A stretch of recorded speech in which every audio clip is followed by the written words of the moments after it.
Donc, je suis Xavier de Mongros, président de l'Association française pour le bateau électrique. Notre objectif est de développer cette filière au niveau de la France. Et je vais vous présenter ce qu'est l'association et aussi ce que nous poussons. L'association a aujourd'hui une cinquantaine de membres qui sont des chantiers navals, des fabricants d'équipements, mais aussi des architectes, des bureaux d'ingénierie ou des intégrateurs, des utilisateurs aussi et des opérateurs institutionnels. Notre objectif, c'est de promouvoir la conception, la fabrication, mais aussi l'usage du bateau et de la propulsion électrique sur l'eau. Et c'est important pour protéger à la fois la qualité de l'air et la qualité de l'eau. Vous savez que les moteurs thermiques sur nos bateaux rejettent leurs gaz d'échappement dans l'eau pour la plupart, et donc polluent à la fois l'air et l'eau en rejetant du gaz à effet de serre, du CO2, mais des NOx, des particules. Ils sont aussi bruyants et ont aussi une odeur. Donc, il y a un gros avantage à passer à une propulsion propre, zéro CO2. Nous essayons d'obtenir un support national à la filière par la création d'espaces zéro émission, par des aides financières. Nous travaillons à assurer la sécurité et la compétitivité des solutions à travers les réglementations et les normes. Et nous faisons tout ce que nous pouvons pour accélérer le développement de cette filière, qui est aujourd'hui encore malheureusement une niche et qui devrait se développer assez vite. Donc, nous avons des actions de promotion, d'incitation des opérateurs à utiliser des solutions électriques, et nous sommes en même temps le référent des pouvoirs publics et des organismes de normalisation. Nous essayons aussi de favoriser les échanges au sein de notre réseau et avec d'autres associations internationales. Parmi nos membres, on retrouve des grands, par exemple Airbus, ABB, Le Clancher, Saft, et puis des moyens et des plus petits. Nous avons des utilisateurs tels que Keolis, tels que Transdev. Nous avons des fabricants d'équipements moteurs tels que Torqeedo, Danfoss, et nous avons le support de EDF et Enedis. Voilà. Plusieurs métiers sont nécessaires pour arriver à des solutions abouties de bateaux électriques. En général, un bateau ou un navire est conçu par un architecte naval. Nous avons aussi besoin d'équipementiers, notamment sur les solutions moteurs, batteries, contrôleurs de moteurs. Bien sûr, c'est le chantier naval qui, en général, construit ce navire ou ce bateau de bout en bout. Et de temps en temps, un intégrateur vient compléter le chantier naval pour la partie propulsion électrique. De temps en temps, c'est le chantier naval qui le fait. Ça peut être aussi l'équipementier qui joue ce rôle d'intégrateur. La plaisance compte de très nombreux bateaux, donc on a environ 9000 bateaux en service en France, genre petite barque, donc ça peut être de la barque de pêche ou de la barque de promenade. On a une centaine de bateaux de type voilier équipés électriques, et c'est en train de se développer. Et on a quelques bateaux d'habitation ou pénichettes. Voilà pour le secteur de la plaisance. Un deuxième secteur, c'est le secteur professionnel. Là-dessus, on trouve aujourd'hui essentiellement des navires de transport ou de tourisme, environ 70 navires entre 20 et 200 passagers, qui fonctionnent soit purement au solaire, soit sur des batteries électriques, soit en hybride. On a eu deux navettes qui ont utilisé aussi de l'hydrogène. Et puis, un développement important sur des bateaux de service. Ce que l'on voit en dessous, c'est donc des bateaux pour le service des ports, tels que le Zen Pro, un bateau de Naviwatt, un bateau de service pour la marine nationale, un bateau multifonction, ou même des plus gros bateaux, tels que les bateaux de supply pour l'offshore, qui aussi sont en hybride. Sur la première ligne en haut, on voit un bateau-restaurant électrique tel que le Ducasse à Paris. On voit des ferries pour la traversée de fjords, là, c'est des fjords norvégiens, ou un bateau hybride type traversée de lac en en France. On verra aussi pas mal de développement sur des péniches et le fret, je vais en parler juste après. Ce qu'il faut savoir quand on regarde la propulsion électrique, c'est que la propulsion sur les navires est exponentielle en fonction de la vitesse du bateau. Plus le bateau va aller vite, plus le besoin de puissance est important. Il faut savoir qu'un bateau, pour aller à 20 nœuds, c'est-à-dire 40 km/h, va consommer 15 fois plus que le même bateau pour aller à 5-6 nœuds, c'est-à-dire 10 km/h. Donc pour doubler, enfin pour tripler ça, si on veut aller beaucoup plus loin, on sera obligé d'avoir des solutions hybrides avec aujourd'hui du diesel, peut-être demain de l'hydrogène ou du biomasse. Donc j'ai essayé de comparer ici deux types de propulsion, la propulsion pure électrique sur batterie ou la propulsion hybride. En électrique, on n'a pas d'émissions de gaz à effet de serre, on est sur un système très très simple, très efficace énergétiquement. C'est excellent pour les zones en eau fermée, les zones fluviales, les baies en côtier, pour des courtes distances, 30 à 40 000, et du zéro émission. L'hybride permettra d'être zéro émission dans certaines zones, tout en étant grande vitesse quand on passe sur le diesel. C'est à la fois très fiable, puisqu'on a deux réserves d'énergie aussi. C'est excellent pour les grandes distances, la grande vitesse et les multi-énergies. On a environ la moitié de notre flotte qui se développe en hybride, en professionnel, et la moitié en électrique. Regardons les technologies. Les technologies de propulsion sur batterie sont très matures. Ça a commencé avec des batteries plomb, puis des batteries nickel-cadmium. Aujourd'hui, on est essentiellement sur des batteries lithium, avec un gros avantage sur le lithium fer phosphate qui est très très très sûr par rapport à d'autres lithium. Et la sécurité est importante sur un navire parce qu'on ne peut pas s'arrêter sur le bas-côté et descendre. Il faut qu'on soit vraiment très très sûr. Et puis on a des propulsions hybrides qui fonctionnent bien en diesel et batterie ou GTL, gaz tout liquide et batterie.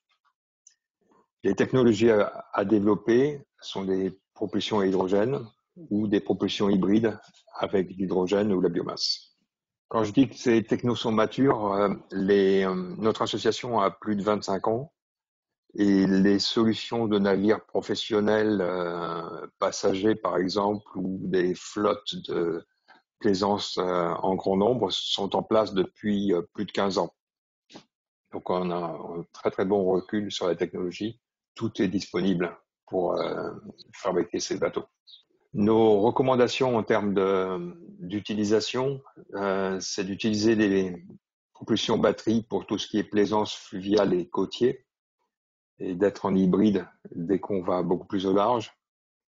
Pour le passager, pareil, en fluvial et en côtier, on peut être sur batterie, et dès qu'on a un peu plus de distance, passer en hybride. Le fret et le service, on devrait avoir un gros développement sur le fret fluvial, donc pour les bateaux qui se déplacent uniquement la journée, donc les bateaux des artisans pourraient très bien passer sur batterie. Quant aux bateaux qui sont avec des très gros pousseurs, qui travaillent 24 heures sur 24, sur cela, je pense que la solution batterie est un peu limite et qu'on sera plus sur des solutions de type biomasse ou hydrogène. Et en maritime, c'est pareil, on est un peu limite en batterie, si ce n'est pour de l'hybride pour rentrer au port, mais pour le reste, on est sur de la biomasse et du GNL ou de l'hydrogène à terme. Pour la grande croisière, on est aujourd'hui, on est plutôt en diesel et on pourrait passer en hybride sur une bonne partie de la flotte. Sur la pêche, tout ce qui est côtier, petite distance, on pourrait travailler sur batterie, et tout ce qui est au large ou avec des gros efforts, passer en hybride.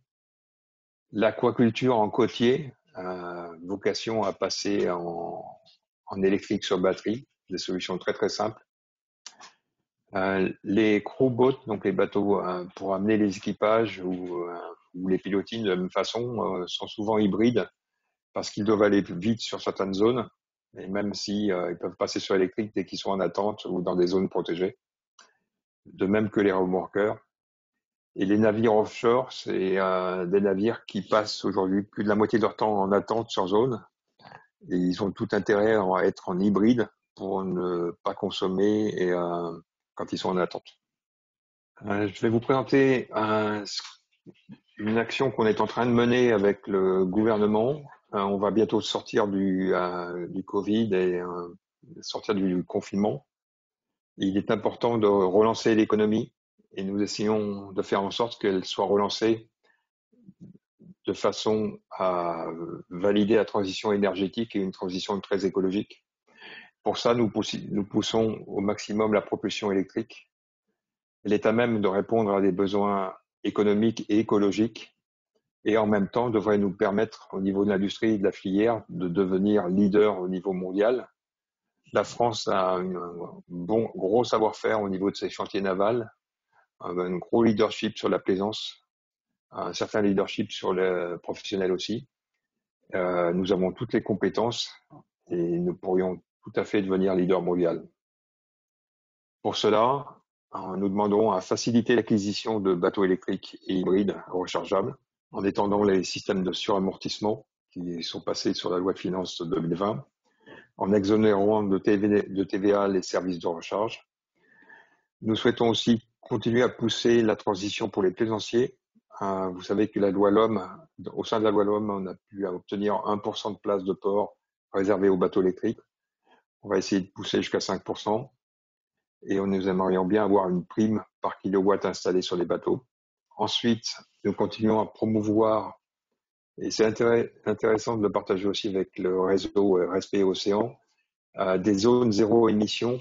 Nous pensons qu'une solution pour avoir une navigation plus propre, c'est de limiter certaines zones. Ça peut être des parcs nationaux, des zones de protection de la biodiversité ou des zones de ville, pousser à les réserver à une navigation zéro émission.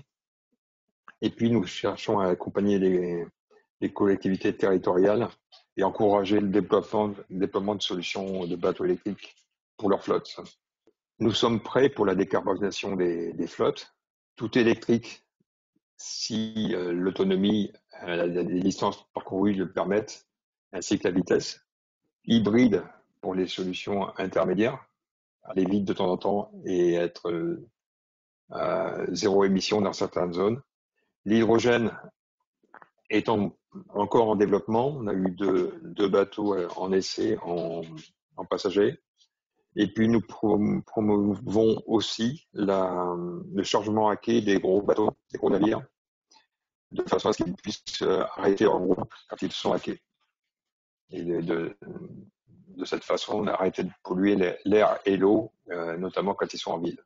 Conclusion, les solutions existent, elles ont fait leurs preuves, elles existent en solaire, en électrique, en hybride, pour la plaisance, pour le transport, pour le tourisme, aussi bien en fluvial qu'en maritime.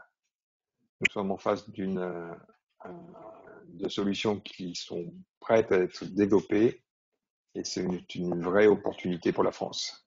J'ai terminé cette présentation et je prendrai très volontiers vos questions. Merci beaucoup pour cette présentation. Donc on a reçu une première question.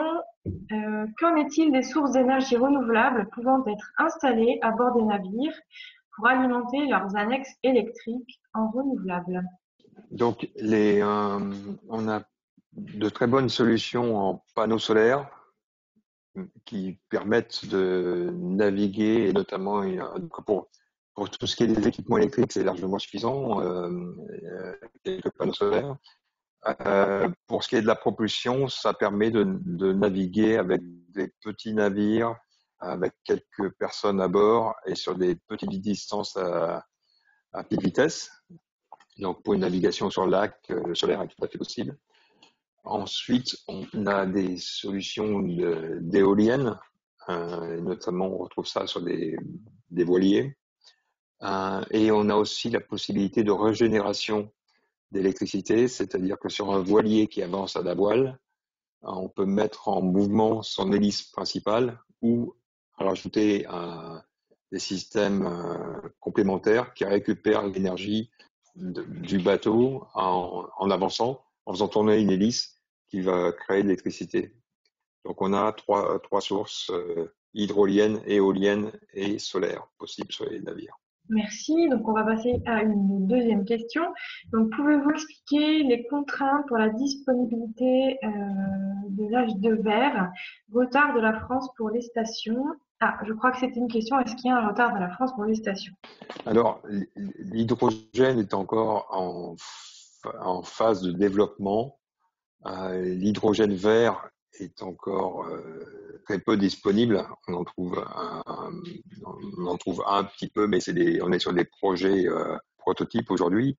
La plupart de l'hydrogène disponible aujourd'hui en France n'est pas de l'hydrogène vert, mais plutôt un hydrogène fait à partir de cracking de pétrole.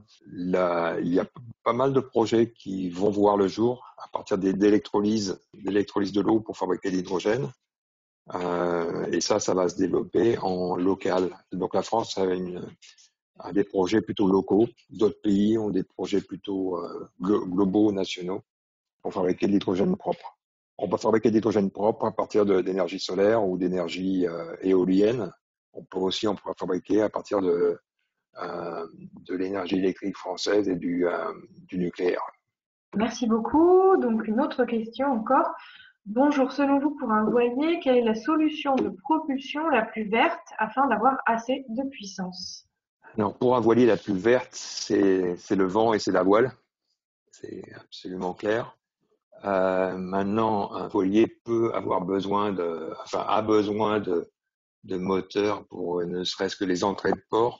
Et donc, la solution quand il s'agit uniquement de rentrer dans un port ou de naviguer 2-3 heures parce qu'il n'y a plus de vent pour rentrer au port le plus proche, la solution électrique est une solution sur batterie, est une très bonne solution. Les moteurs existent soit en hors-bord, soit en in-board. On a eu plusieurs exemples, notamment un tour du monde qui a été fait par 4 jeunes sur un voilier qui a été rééquipés en moteur électrique. Ils ont fait leur tour du monde en un an et demi. Ils avaient très peu d'autonomie. Ils avaient je crois, 24 heures d'autonomie. Mais ça leur a suffi pour faire leur tour du monde et faire les entrées de port ou les entrées dans les lagons. Et sur un an et demi, je crois qu'ils ont été en manque d'énergie pendant deux jours. Donc sur un an et demi, c'est rien du tout. D'accord, merci beaucoup. Donc, est-ce que vous savez... Oui, Oui, peut-être allô? juste un point sur Oui, si les personnes sont intéressées à regarder ce qu'ont fait ces 4 jeunes qui ont fait le tour du monde sur un voilier avec un moteur électrique. Il faut regarder le projet Eco Sailing Project. très bien. Merci beaucoup pour la précision. Donc, il y a une question en plusieurs questions. Donc, savez-vous s'il y a une demande pour ce type d'embarcation de la part des usagers nautiques, donc particuliers, en gros un équivalent de la Renault Zoé, mais pour le nautisme? Alors, c'est un peu plus compliqué pour le bateau parce qu'il y a tellement de sortes de bateaux différents qu'on n'est pas sur une voiture et une petite voiture et on a des solutions très standards de motorisation hors bord avec batterie qui existent pour tout ce qui est barque et petits bateaux de pêche. On commence à avoir des solutions disponibles sur le marché en termes de petits bateaux à moteur. On a des solutions de jet ski pour enfants aujourd'hui. On a pas mal de recherches sur des jet skis pour adultes. Et on a toutes sortes de solutions pour équiper des voiliers de 4 à 18 mètres. Et on a même D'accord. pas mal de recherches ou de projets sur des yachts. D'accord. Euh, Merci beaucoup. Donc, on a visiblement un participant qui nous écoute de Norvège et qui nous explique qu'en Norvège, donc le principal stimulus d'une transition à une flotte électrique a été l'État, qui a mis comme condition que tous les services publics, routiers, fluviaux, à partir d'une certaine date, devaient être des bateaux zéro émission.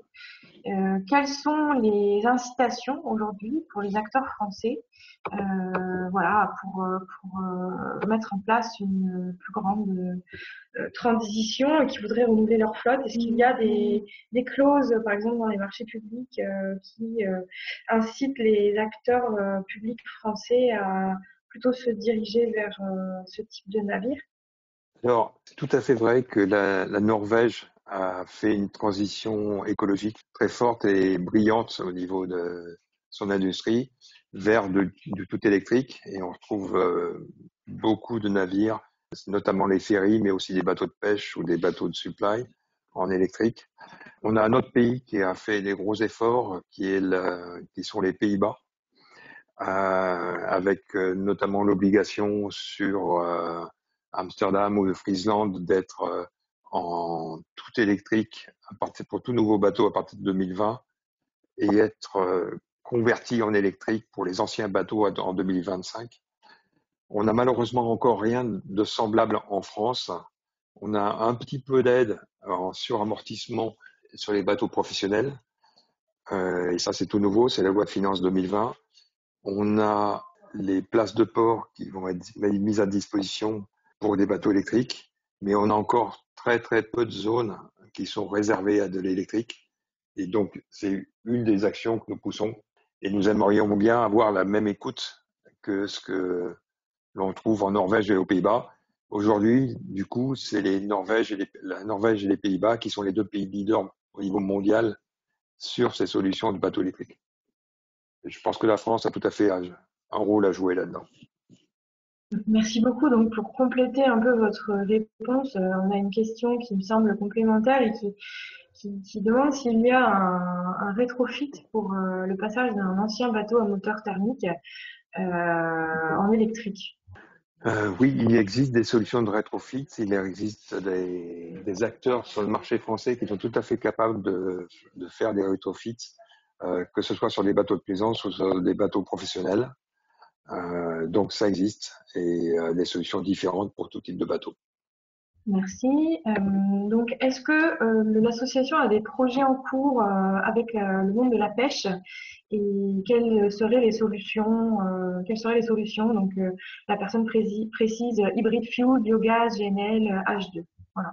Donc les solutions, donc il y a quelques projets aujourd'hui dans le monde de la pêche, essentiellement aujourd'hui des projets en hybride il y a aussi des personnes qui regardent de l'hydrogène, mais le plus simple aujourd'hui, c'est de passer sur de l'hybride diesel électrique ou du tout électrique si on reste proche de la côte et avec peu d'efforts. Donc électrique sur batterie ou hybride diesel et électrique sont de bonnes solutions. Les technos existent, elles sont disponibles. Il n'y a qu'à se lancer on est prêt à réaliser n'importe quel projet. Merci beaucoup. Donc, merci pour cette présentation et merci d'avoir répondu aux questions des participants d'aujourd'hui.